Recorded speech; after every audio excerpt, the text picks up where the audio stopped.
साथियों नमस्कार। आपका स्वागत है ऑडियो बुक भगत सिंह के जीवन पर आधारित शहीद भगत सिंह क्रांति में एक प्रयोग नामक पुस्तक भूमिका भाग 2 में जो कुलदीप नैयर वरिष्ठ पत्रकार के जो भूमिका में विचार हैं, आइए साझा करते हैं। मैं बड़े भाई कुलबीर सिंह तक पहुंचने में सफल रहा, मगर हमारी अगली मुलाकात से पहले ही उनकी मृत्यु हो गई।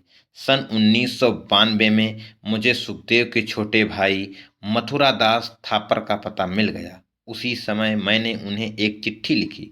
थापर ने इसका जवाब मार्च 1993 में दिया। उनकी दर्द भरी कहानी दिल को छूने वाली थी। उन्होंने लिखा, वो लायलपुर पाकिस्तान में फैसलाबाद जा रहे हैं। यहाँ पंजाब पुलिस सुखदेव का भाई होने की वजह से मुझे लगातार परेशान करती है। 82 वर्षीय थापर की हालत दर्दनाक और मर्मभेदी थी। मेरी चिट्ठी के जवाब में उन्होंने आगे लिखा, राजनीतिक कष्ट झेलने वाले अन्य व्यक्तियों के बारे में लिखने के लिए मुझे क्षमा करें। डॉक्टर किचलू के बेटे को 5,000 रुपये महावर और रहने के लिए मुफ्त मकान दिया गया। डॉक्टर किचलू के बेटे के साथ हमारे बलिदान की तुलना करें। उन्होंने मेरा ध्यान लाहौर षड्यंत्र की अदालती कार्यवाही की किताब पर आकर्षित किया। यह किताब वो लाहौर से अपने साथ लाए थे तथा बाद में राष्ट्रीय अभिलेखागार नई दिल्ली में जमा कराई। इस अदालती कार्यवाही में सुखदेव की कुछ टिप्पणी भी थी, जो कि वो फांसी से पहले पढ़ भी सके। उर्दू में लिखी इस कार्यवाही की मूल प्रति पाकिस्तान में मौजूद है। जो मैंने थापर की वो चिट्ठी आज भी मेरे पास है। इस तरह खत्म होती है। उम्मीद करता हूँ ऐतिहासिक महत्व की एक उत्तम रचना करने में आपके काम आएगी। मैं नहीं जानता कि उन्होंने इस किताब का आकलन किस तरह किया। शायद मेरी ये रचना उत्तम ना हो, मगर मैंने पूरी कोशिश की है कि आपके सामने भगत सिंह को ठीक उसी तरह प्रस्तुत करूं जैसे वो सोचते थे, जैसे वो शहीद हुए। उनके परिवार के एक संग्रह में मैं थापर और हंसराज बोहरा, जो कि बाद में सरकारी गवाह बन गया था, दोनों के बीच के पत्राचार को भी पढ़ने में सफल हो सका। इस पत्राचार में विशेष रूप से वो चिट्ठियां थी जिनमें बोहरा ने अपना सरकारी गवाह बनने का फैसला लिखा था। किताब के परिशिष्ट में इस पर आप थापर की टिप्पणी पाएंगे। कुलतार सिंह से मुझे मालूम हुआ कि भगवती चरण, जो कि उस समय एक बड़े क्रांतिकारी थे, उनकी पत्नी दुर्गा अपने बेटे के साथ गाजियाबाद में रहती है।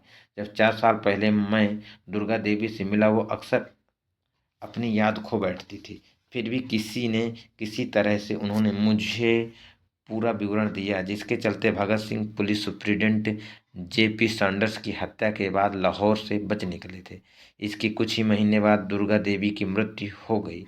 भगत सिंह की ये कहानी और उनके दर्शन कह पाने में उन पर लिखी अनेक किताबें और उनके अपने लेखों से मुझे बहुत मदद मिली। उनको समर्पित ये शब्द उनकी चिट्ठियाँ, भाषणों और कथनों से ही लिए गए हैं। यथार्थ से मैंने कोई छेड़छाड़ नहीं की है। उस समय के पुलिस प्रमाणों से मुझे पता चला कि ब्रिटिश सरकार क्रांतिकारियों के दमन के लिए किस किस तरह के तरीके अपनाती थी। हमारे अभिलेखागारों में मौजूद बहुत कम खुफिया रिपोर्टों से भी बहुत सहायता मिली। पश्चिम बंगाल की सरकार के पास तत्कालीन ब्रिटिश साम्राज्य के दौरान टेररिज्म इन बंगाल के नाम से 6 भागों वाला एक सूचना भंडार मौजूद है। मैंने इस संग्रह से भी कुछ सूचनाओं का उपयोग किया। महात्मा गांधी के बहुत से लेख भी क्रांतिकारियों की स्थिति पर प्रकाश डालते हैं। उन्होंने क्रांतिकारियों के साहस की प्रशंसा की, परंतु हथियारों के प्रयोग की नहीं। उन्होंने क्रांतिकारियों के समर्पण भाव पर कभी संदेह नहीं किया, मगर उनका विश्वास था कि बलपूर्वक भारत को अंग्रेजों के पंजों से आज़ाद नहीं कराया जा सकता।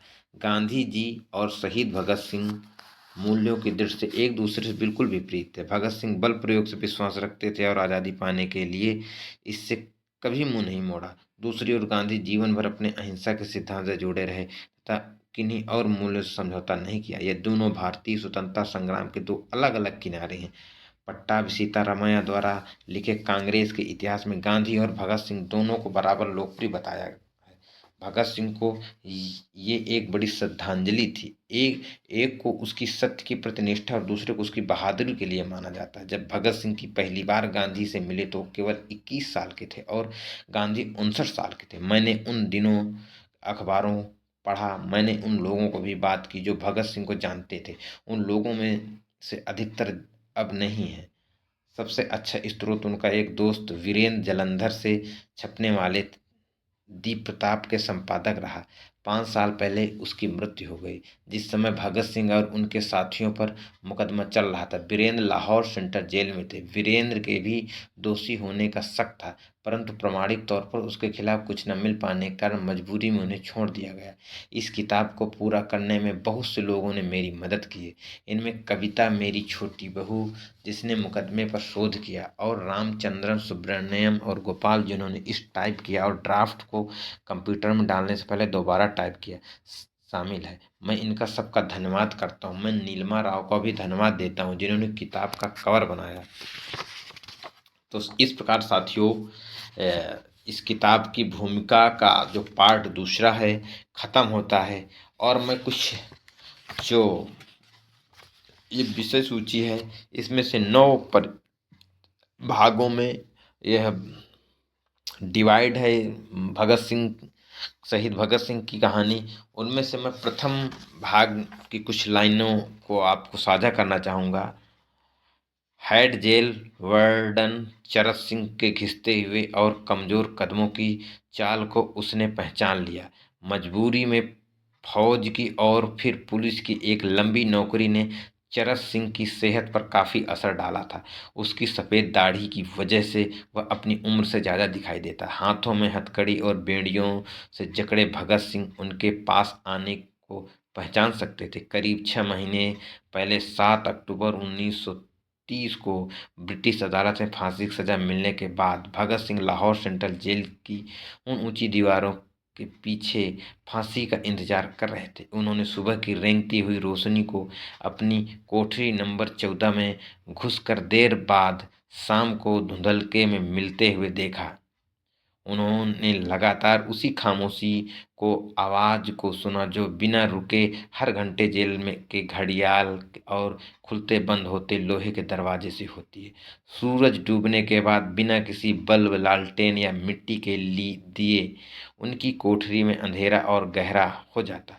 कहीं दूर एक घूमती हुई सर्च लाइट इस जगह को रोशनी का एहसास दिलाती थी, जहां वो अपने 2 साथियों सुखदेव और राजगुरु के साथ फांसी का इंतजार कर रहे थे।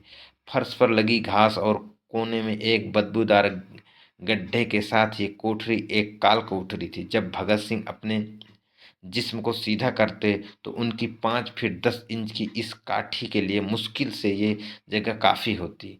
मगर भगत सिंह इस कोठरी और बुरी जिंदगी के आदी हो चुके थे। 3 डिग्री से नीचे की ठंड से बचने के लिए एक तार तार कंबल मिलने पर उन्हें यह पता चलता कि सरहद अब जाड़े में बदल चुकी है।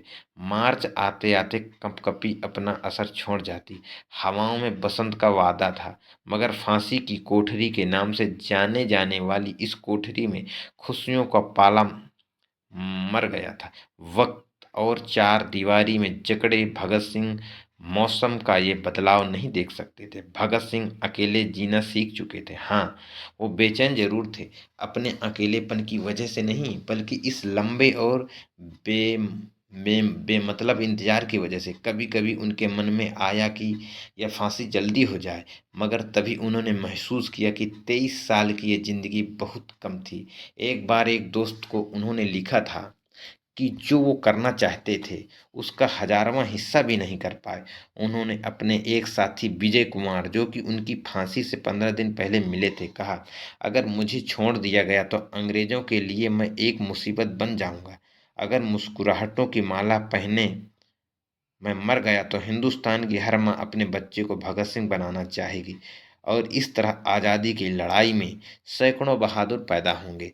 तब इस शैतानी ताकत के लिए क्रांति का यह मार्च निकल रोकना बहुत मुश्किल होगा। भगत सिंह इस बात को अच्छी तरह जानते थे कि उनको उनको हुई सजा का ताल्लुक मुल्क से हुई सियासी तब्दीलियों से जरूर था। नवंबर 1930 में लंदन के गोलमेज सम्मेलन से अंग्रेजों को कुछ भी हासिल नहीं हुआ। अंग्रेजों से कुछ भी हासिल नहीं हुआ।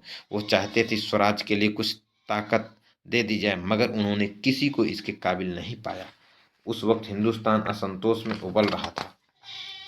कांग्रेस साथियों, अगला एपिसोड